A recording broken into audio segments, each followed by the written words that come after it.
Hello everyone, today we're going to do a painting tutorial on the natural world. So a really good way to do this is to go out and collect flowers and plants either on a walk or in your back garden, and wildflowers are really good for this.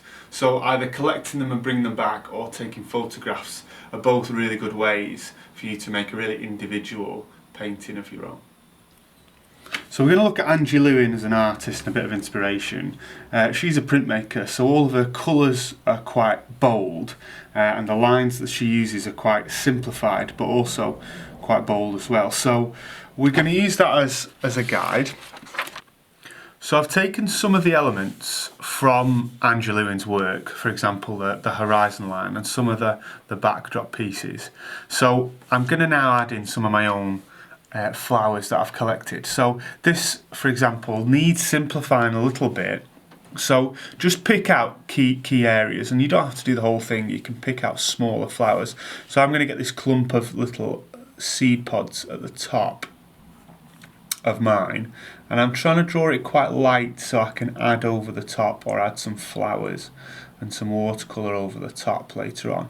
But really all I'm trying to do is move my paper around so I'm comfortable, draw these flowers on quite lightly, and see, keep some sort of sense of symmetry.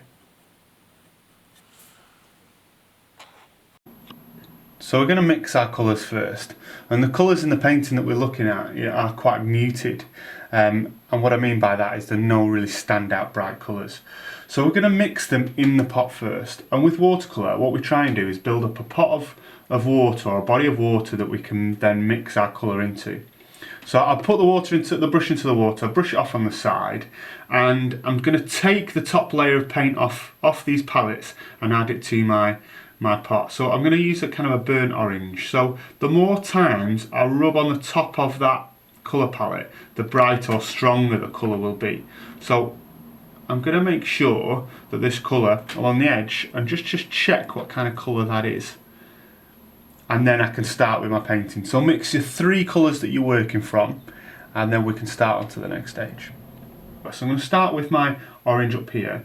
Now I've started with a clean brush. I've just mixed it in the pot and dried it off, ready with a dry clean brush. I'm just going to load my brush up with some paint, and I'm going to make sure that I move my painting around just so I get the edges nice and neat. I'm not scrubbing the surface of the paper, because what happens there is that the paper starts to lift off the surface, because all the fibres in the paper pick away if you scrub it too much. So we're going to add our second layer of colour to this flower here, and we're going to do what's called a counter change. So in here I'll have quite a dark colour, and I've got the lightest colour of the 2 greens here, and I use the darkest colour on the top here. So as you can see, I've counter-changed these colours together, so I'm now going to use the lighter green again on this section here. Now what I'm trying to focus on is making sure again that I've not got too much paint on my brush, so it doesn't go outside the areas that I'm trying to work with, and it also doesn't leave as many big globs of paint in places where I don't want them. So just using the tip of my brush, again with my palm, just to rest the brush into a place where I'm comfortable.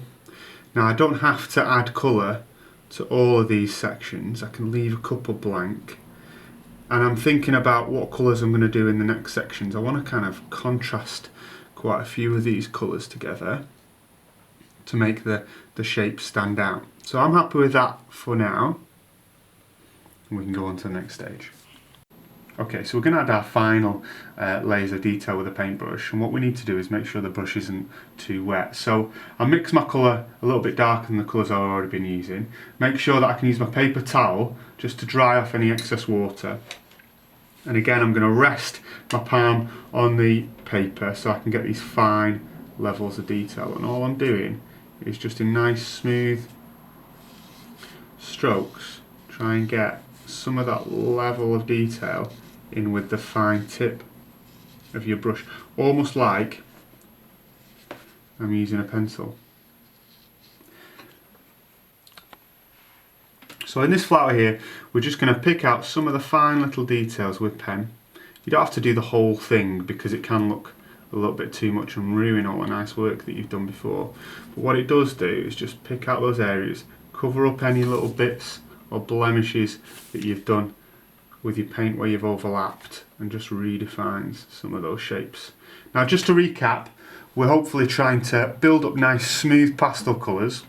We're drawing from little natural plants and flora and fauna that you've collected to create a composition that you're happy with. Filling in areas of gaps, making sure there's no big blank areas. Here's my finished version. I hope you enjoyed working on this as much as I did, and I think the important thing is collecting flowers and making yours an individual piece. Good luck with it, guys.